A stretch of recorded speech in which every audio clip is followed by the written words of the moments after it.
Hey there folks, I want this video where I'm giving my brief view in terms of a bit of a review actually, of WRC Generations.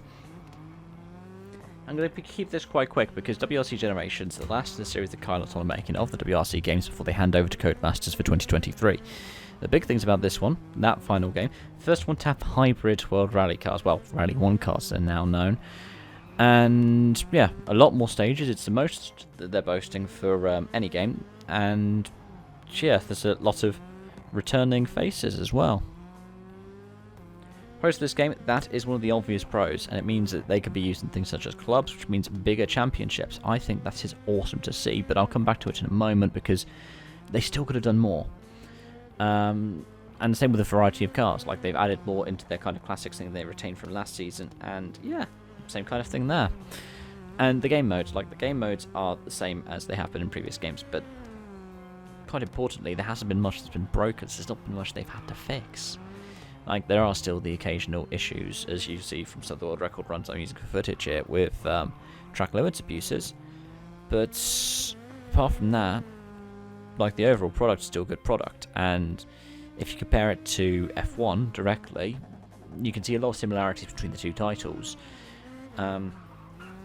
WRC gives you more variety, gives you more opportunities, gives you multiple series to enjoy, and it's also noticeably cheaper.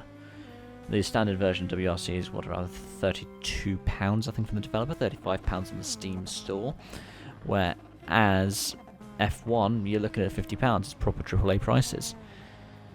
Now the kind of cons for WRC, firstly, and this is something I'm disappointed with because it's called WRC Generations, it doesn't have the anniversary mode that WRC 10 had. Now that was meant to be celebrating 50 years of WRC, which this is the current 50th season. The 50th anniversary of WRC happens in 2023 at the Monte Carlo Rally.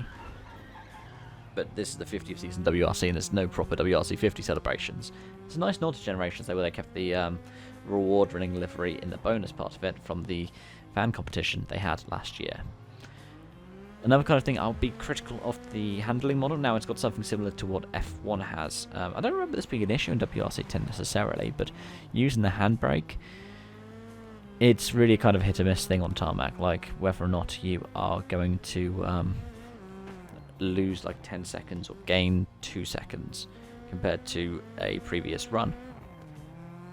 And it brings me to another point with the physics, which is the use of, say, second and first gear. Those have to be quite limited. If you look at a lot of my world record runs that are here, I'm using second and first gear very infrequently because the amount of oversteer, the amount of wheel spin it produces, it is something akin or similar, combine the both of them, to what we see in the F1 game actually, where you don't tend to use anything below 4/4 fifth in most cases.